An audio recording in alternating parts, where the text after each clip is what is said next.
순서 찾기 문제는 항상 선택지 힌트를 잘 활용하셔야 돼요. 선택지 어떤 힌트를 줬는지 말해줘요. 시작을 줬잖아. 뭐 아니 뭐다. 가 아니면 마다. 네가 아무거나 먼저 읽지 말고 가나 나를 먼저 읽어야 한다. 그럼 앞으로 가볼게요. 우리 PPT는 고정. 자, 사전에 아무런 정보도 없이 판매자의 일방적인 설명만 듣고 물건을 구매하면 후회할 수도 있다. 그러니까 가고 마. 우리가 어떤 재화를 구매하는 이유는 그 재화를 사용하면서 효용을 얻기 위함이다. 사실 누가 먼저인지 명백하게 알아 몰라. 몰라. 그럼 무슨 뜻이게요? 반드시 꼬리를 잡는 말이 있다. 여러분은 마에 읽었던 그 말 중에 뭐가 있냐면 반복하는 말 뭐가 있어요? 우리가 뭐 했대? 재화를 구매하는 이유는 뭐? 그 재화를 사용함으로써 뭘 느껴? 효용을 얻기 위함이다. 얘를 꼬리를 잡는 애가 있어. 찾아요. 가나다라 중에 누가 있어? 다가 있지. 어디 있어? 뭐가 있어? 재화. 그 다음 뭐가 있어? 효용. 똑같은 단어를 반복해 쓰고 있잖아. 그럼 여러분이 소개하세요. 마가 먼저예요? 다가 먼저예요? 다시 읽어볼게요, 여러분. 우리가 어떤 재화를 구매하는 이유는 그 재화를 사용함으로써 효용을 얻기 위함이다. 근데 아주 중요한 접속어를 읽어봐. 시작. 그러나 일상적으로 사용하는 일부 재화를 제외하고는 그 재화를 사용해 보기 전까지 뭐래? 효용을 제대로 알 수가 없다. 너무 어렵다. 일단 그러나라는 접속어가 중요한 접속어가 나와서 여러분하고 얘기를 해보자. 그러나가 뭐예요? 역접. 역접이란 말을 들어보셨네요. 역접이 무슨 뜻이에요? 앞뒤가 반대다. 그치? 여기 크다가 왔어. 그럼 이 뒤에 뭐가 오는 거예요? 크지 않다가 우는 거지. 그러면 그러나 제대로 알 수 없다. 그럼 여러분 말해줘. 그 앞에는 뭐가 있어야 돼?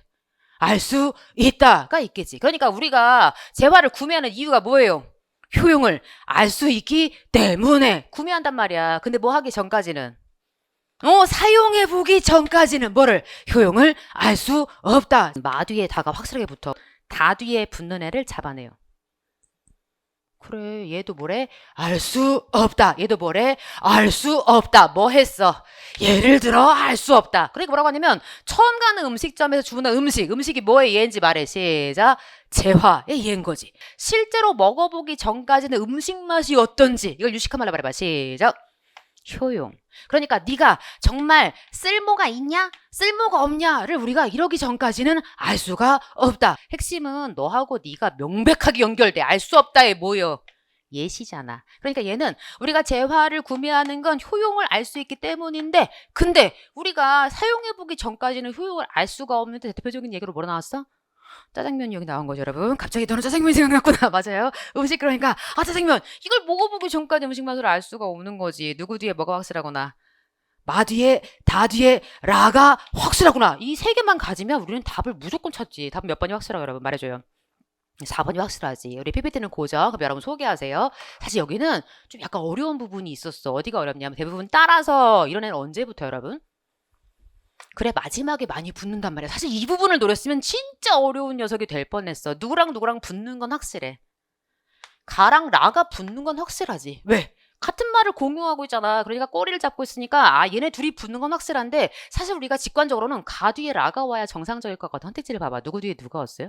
나 뒤에 가가 오고 있잖아. 그러니까 이런 부분을 물으면 상당히 난도 있는 문제가 됐겠지. 그래서 한번 뜻을 읽어보면 이렇습니다. 우리가 어떤 물건, 재화는 물건이잖아. 물건을 구매하는 이유는 그 물건을 사용함으로써 쓸모를 얻어. 아니 우리가 분필을 사야 그래야 쓸모를 얻을 거 아니야. 그런데 일상적으로 사용하는 일부 재화를 제하고 그러니까 일상적으로 쓰는 애는 이미 우리가 효용을 알아요. 근데 그 재화를 사용해보기 전까지 쓸모를 알 수 없는 경우가 많단 말이야. 음식 대표적으로 예를 들어 주었고 따라서 소비를 하기 전에 많은 정보를 수입해서 구매를 하는 재화로부터 예상되는 편익을 정확하게 조사를 해야 되는데 그 이유가 뭐예요? 사전에 아무런 정보도 없이 판매자 일반적인 설명만 듣고 물건을 구매하며 후회할 수 있기 때문에 사실은 여기 때문에란 말이 전혀 없어. 그러나 우리는 내용상 따라서 해야 한다. 자신의 주장에 대한 뭘 밝히고 있구나. 이유를 밝히고 있구나. 이걸 네가 복습해야지.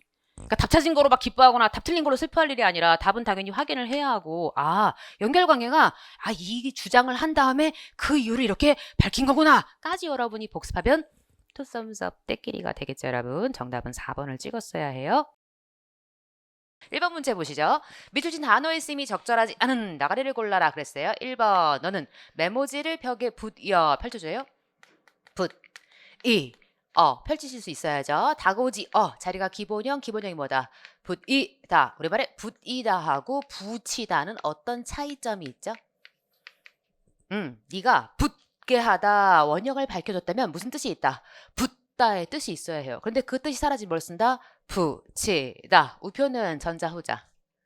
전자 붙게 하다. 우표를 정말 딱 달라. 붙게 하다. 근데 편지는 후자. 굳이 편지를 뭐 우체부 아저씨 이마에 붙일 것도 아니잖아. 그러니까 네가 보내다의 뜻으로 생성이 되었구나. 별명을 전자 후자.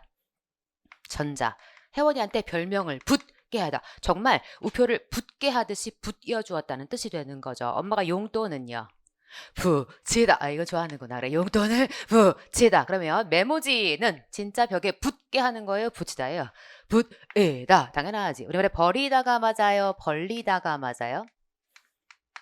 둘 다 맞습니다. 그치? 버리다도 맞고 벌리다도 맞는데 벌리다는 언제 쓰고? 그렇지. 물리적인 간격이 있을 땐 벌리다. 치과 갔어요? 입을 버리다 벌리다. 벌리다. 손가락을 버리다 벌리다. 벌리다. 앞차와 뒤차의 간격을 뭐하다. 벌리다. 그걸 뺀 나머지는 너 쓰는 거죠. 그러니까 싸움을 벌이다. 좌판을 벌이다. 책을 벌리다 써야 해. 벌리다 써야 해. 벌리다. 둘 중에 하나가 나가래 여러분. 우리는 첨단 산업을 개발하다. 너가 나가래. 아니면 장비를 썩이고 있다. 너가 나가래. 누가 나가래?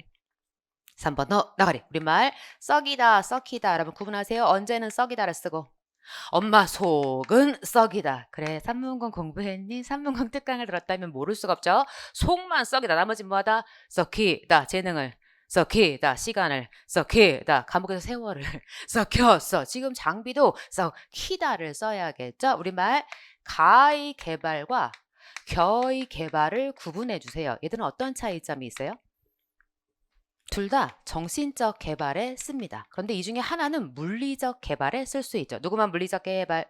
가의 개발만 물리적 개발에 쓸 수가 있어요. 그러니까 물질적인 것을 개발할 때는 가의 개발 써야 해, 겨의 개발 써야 해. 가의 개발. 너는 only 이것만 쓸 수가 있고 너는 이게 다가 되니까 이게 의미가 있어요. 네가 물질적인 것, 물리라는 건 눈에 보이는 것, 물질적인 것 이런 걸 가리키는 거 알고 계시죠? 그래서 이거 첨단 산업 그랬으니까 가의 개발 쓸 수가 있겠죠. 정답은 몇 번? 3번. 너를 찍어야 해요.